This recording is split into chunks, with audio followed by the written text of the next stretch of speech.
Hi there, my name's Tom, and today I want to talk about distractions. Look at the keys, because that's been happening a lot lately.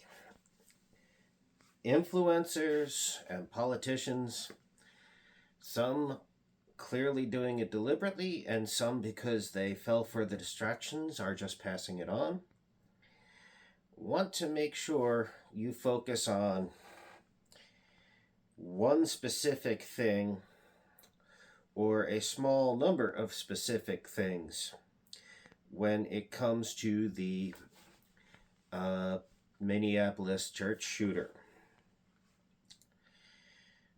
And a lot of the comments that I got on my first video regarding it demonstrate that it's working. I used the shooter's legal name. That offended people. This is like the least important part of the story. A lot of other people wanted to say they were mentally ill, or Westman was mentally ill, and that's it. That's the only thing that matters. That's the thing that we have to focus on. Then there's other people out there who want to say, obviously, this person was a leftist. And others are saying, obviously, this person went down the right wing rabbit hole. And I would suggest if it was obvious, we would have a consensus. That we wouldn't need to look at two people with completely opposite opinions on it telling us how obviously they are correct. Now, I stated that there was a lot of conflicting statements, and a lot of it appeared to be misdirection. So let's look at this from a criminal investigative standpoint. Whether it's a suspect, a person of interest, or a witness, when you have determined that that person has made false statements or a false statement, none of their other statements are credible anymore. You cannot go by their statements unless you can corroborate what they're saying with evidence. Otherwise, all of their statements are completely useless. So, to illustrate this, Westman made hostile statements about Donald Trump.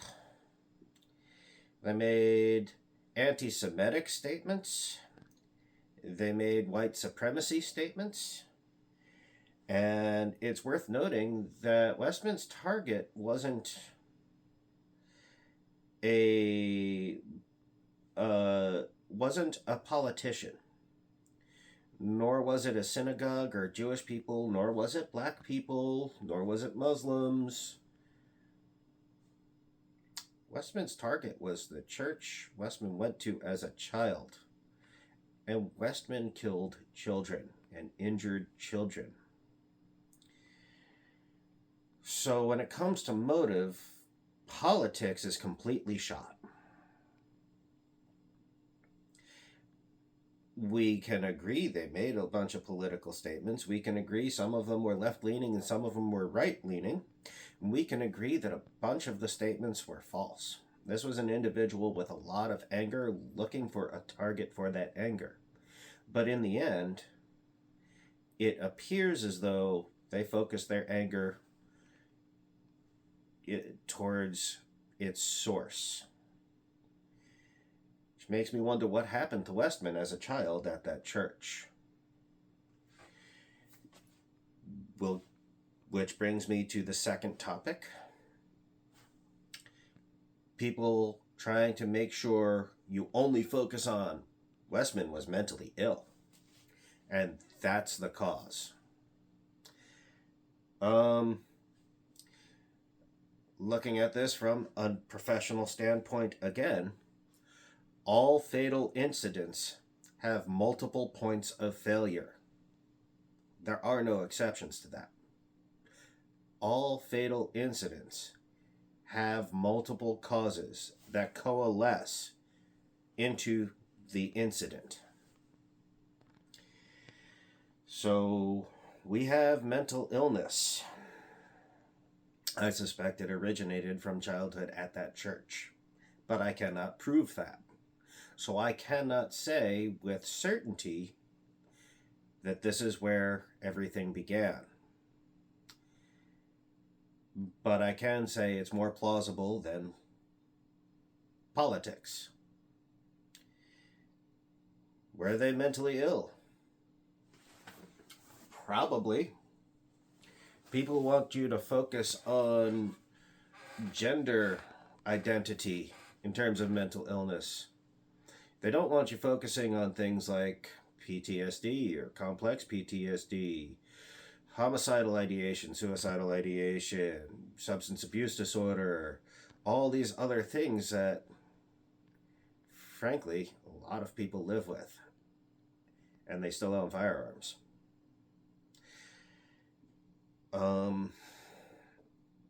Even though they don't go to treatment or therapy.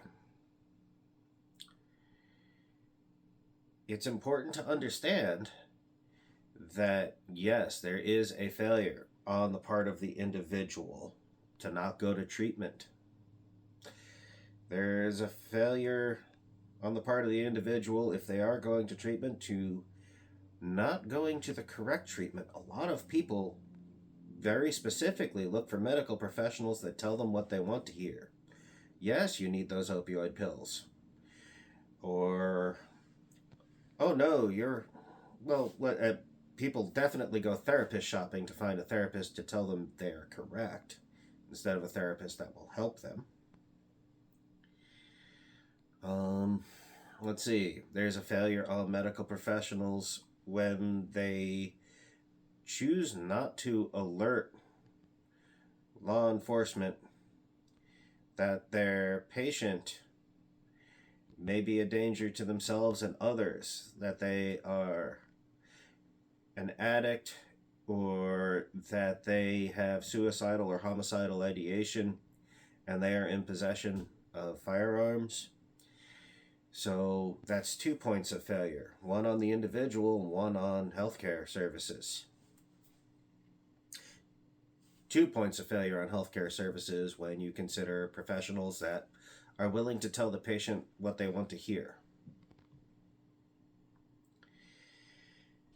Let's see, another point of failure. Community. It's very demonstrably true when you have large groups of people wanting to focus on a convenient failure and disregard all of the others.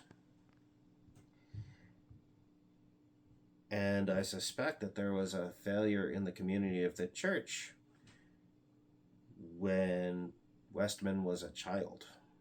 I cannot prove that. But that's where Westman's anger was focused, on this fatal incident, on this shooting spree. And then there is the failure of the gun control background check system. We have the ability. We don't have the desire in a lot of cases. People don't want their healthcare professionals entering into the database that this person may be mentally unsafe to possess a firearm, that they meet the dangerous person standard, because people are worried that their drug addiction, their alcoholism, their domestic violence incidents, their post-traumatic stress disorder could prevent them from owning a firearm, and that terrifies people. And they really want to instead say, trans, they're mentally ill, look at the keys. Don't look over here, look at the keys. Don't look at PTSD, look at the keys. Because they're worried that they would be identify it as a dangerous person. And so there you have it. You've got 5 or 6 different points of failure, and I can assure you there's more than that. But that's how fatal incidents work. Like, share, subscribe. Let me know what you think in the comments, and have a great day.